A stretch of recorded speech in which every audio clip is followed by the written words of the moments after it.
How's it going, Draft League fans? This is Market from Market Happen Gaming, and I am bringing you my matchup team builder and match for my Week 1 match in the PTL Season 6 Division 3 versus Max and his Deli Dragonite. So on the left here is my team. I've gone over my team in a draft analysis video that I did not too long ago, and I would appreciate if you went back and watch that. That way you can see a little more why I picked some of these mons. It was a little bit of a rush video, but it's not that bad. But let's look at Max's team. He's got Mega Aerodactyl, he's got Blossom, he's got Boltund, Darmanitan Galar, Entei, Haunter, Komala, Como-O with no Clangorous Soul. He's got Crocodile, Metagross, and Primarina. So looking at this team, it's a little weird speed-wise. Like, going from 150 to 121 to 100.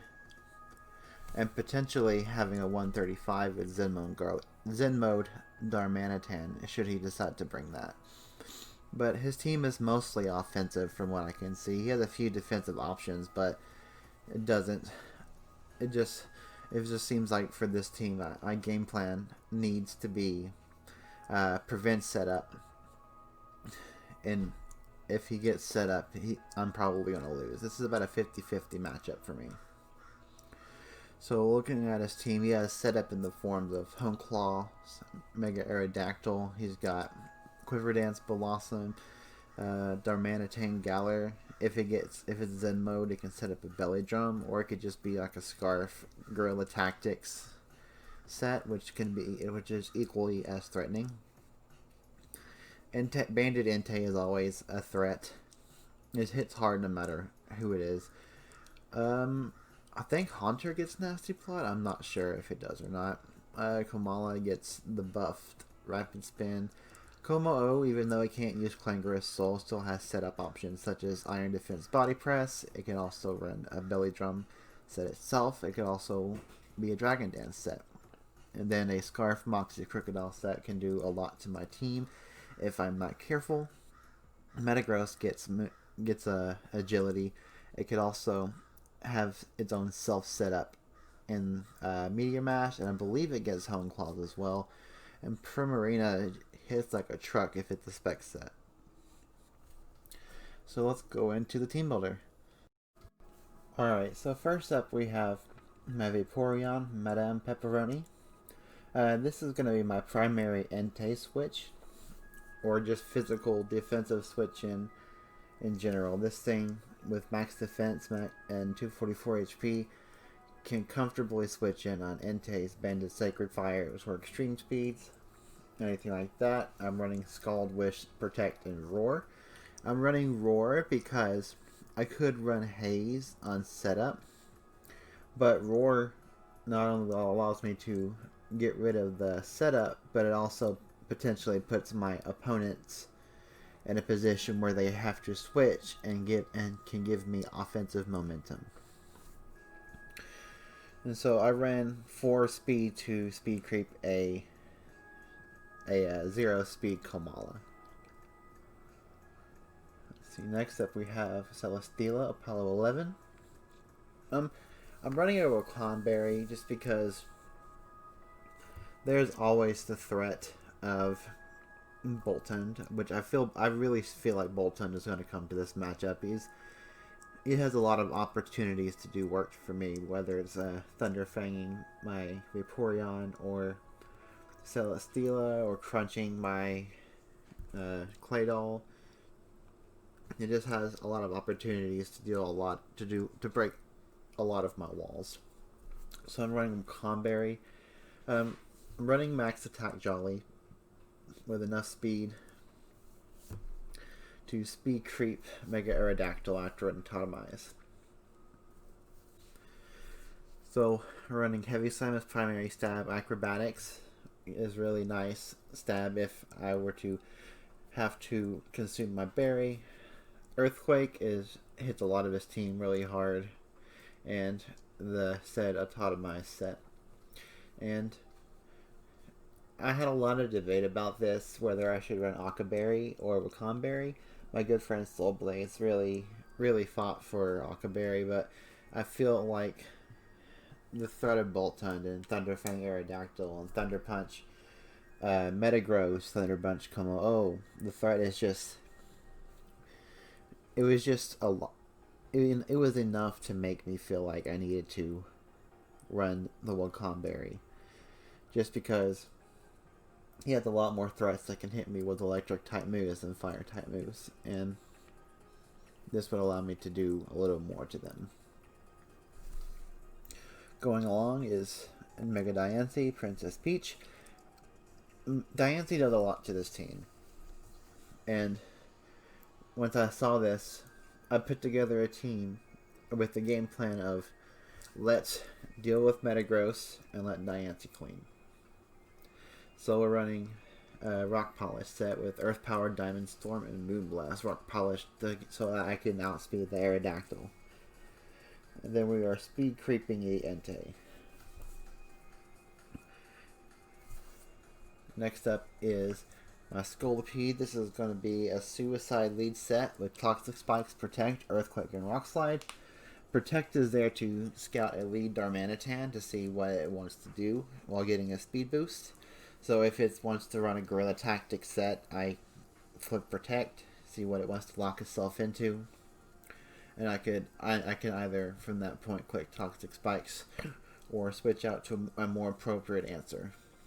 Or if it's a Zen mode set, I have Focus Sash so I can deal with whatever it wants to do because I have both Rock Slide and Earthquake as my attacking moves on it. And then Toxic Spikes is really, really good versus his team outside of Komala, which I'm not really sure if Komala is even going to come. Just because I have so much that can threaten it. Next up I have Claydol. Claydol was the one Pokemon in this matchup that I was unsure about, just because this set does really well against Mega Aerodactyl. It does really well versus Darmanitan if I can catch it on the switch or anything like that.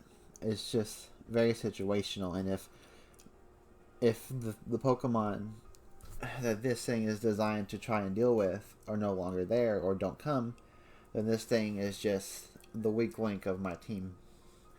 So we'll see how this does. It's an Iron Defense, Rest Talk, Body Press set.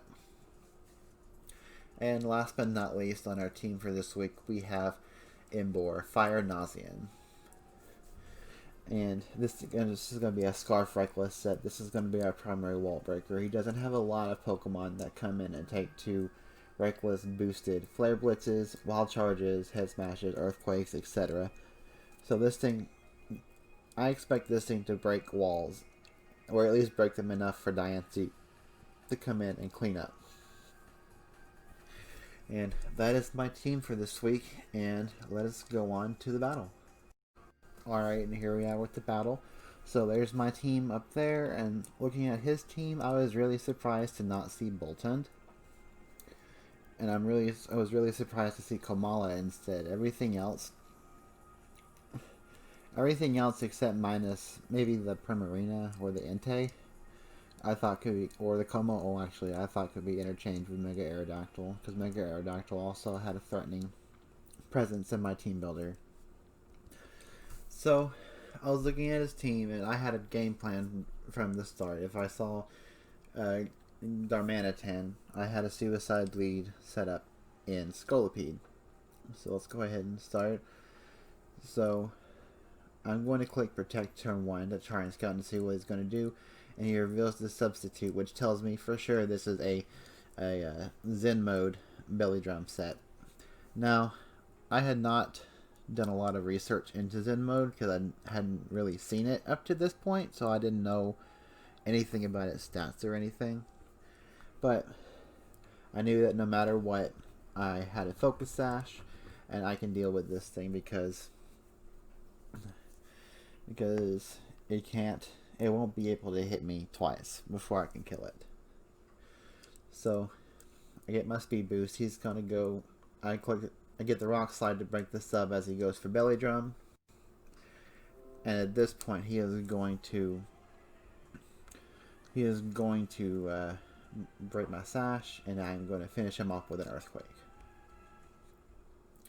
So with that, Galarian Darmanitan was the biggest threat to my team. And with that being out of the way, I felt a lot more comfortable about the rest of the game because, yes, he still has potential setup in Como O, Metagross, and he still has potential specs and band right here, but this thing was, if I wasn't a focus size set, this thing was going to 6-0 me right there. So yeah, I'm really glad this thing is gone. This thing was the biggest threat to my team. But now at this point, Claydol is the least useful member of my team. So he's going to go Entei here, I'm pretty sure, to try and go for extreme speed. And I'm just going to switch into my Vaporeon, which is my dedicated Entei switch. And that was a crit and it did 28. So, like I said, Vaporeon can comfortably take care of this thing. But doing the calcs on that, I learned that this was not a banded set. So I had to keep that in mind. I couldn't just lock myself, click protect and lock it into something, because it could end up hurting me if I tried to switch in something. So he goes Primarina here as I wish. I'm going to click protect to see if it's going to potentially lock itself into something. Or no, I'm not. I'm going to switch into Celesteela, predicting a Moonblast. But he went for the... He made a really risky play going for the Liquid Voice, Hyper Voice. Because I could have just stayed in with Vaporeon and got a Scald off. And potentially burned it, putting it on a little bit of a timer. But Celesteela comes in, takes a whopping 73. Which tells me that it is specs, but it's timid specs. Of all things. Like, I would expect modest specs, but I guess this thing was trying to outspeed Vaporeon and Emboar, I guess.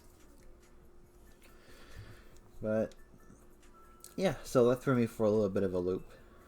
So Entei comes in, I'm gonna switch right back out into my Vaporeon as he's gonna pretend, and then he's gonna switch back into his Primarina as I Scald.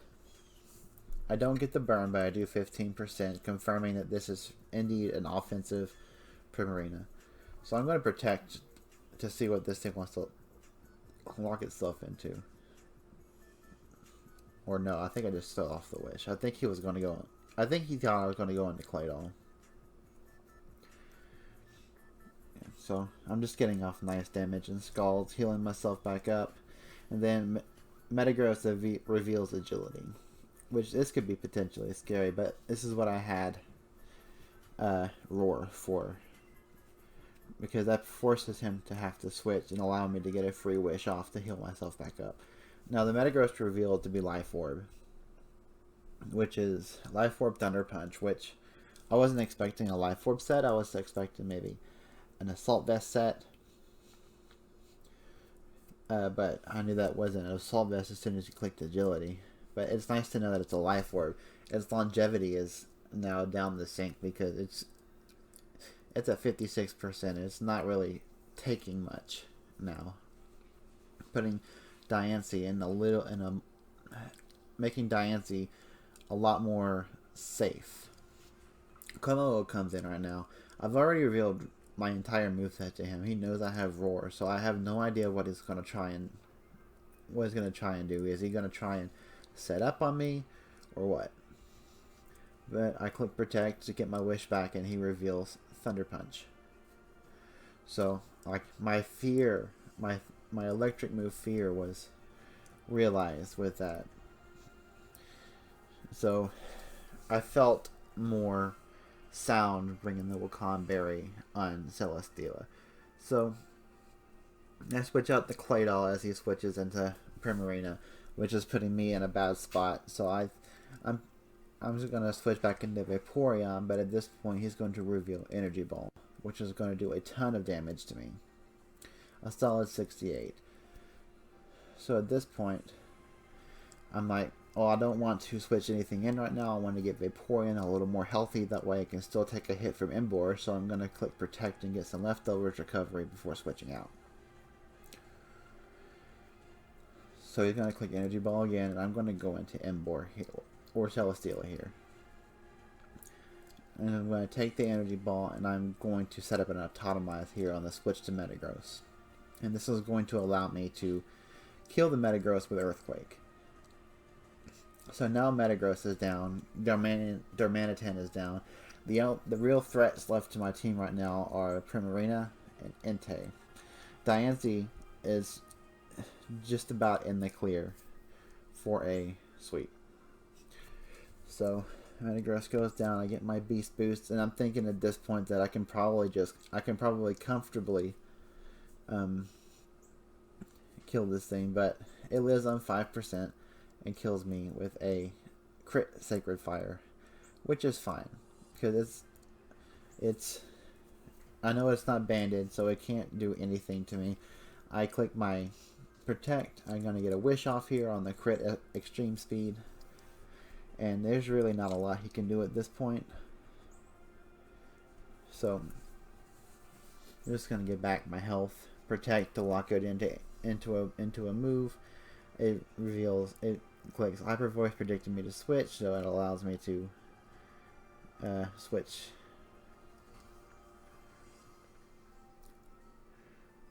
Alright, so Komala goes down, so Komala going down allows me to safely use Toxic Spikes later on, should I choose to, with my 2% Scolipede.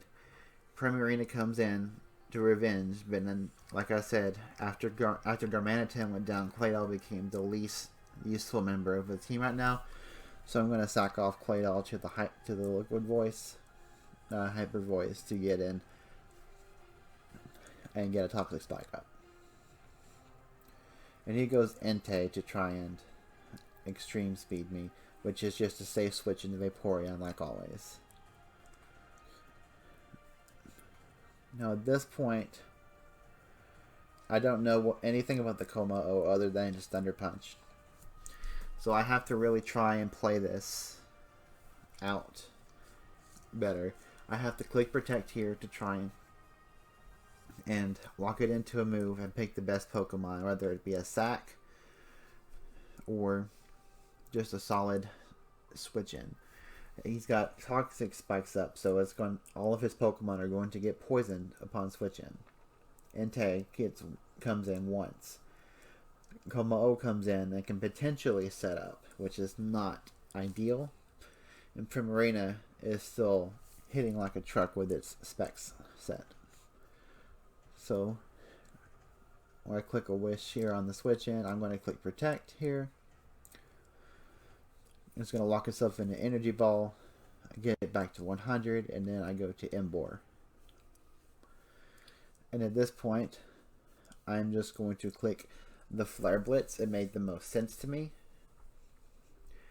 And at this point, I'm in a pretty rough spot. If he goes Kommo-o, I lose.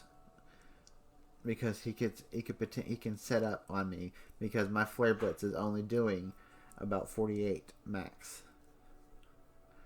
So he has the chance to set up and sweep me at this point.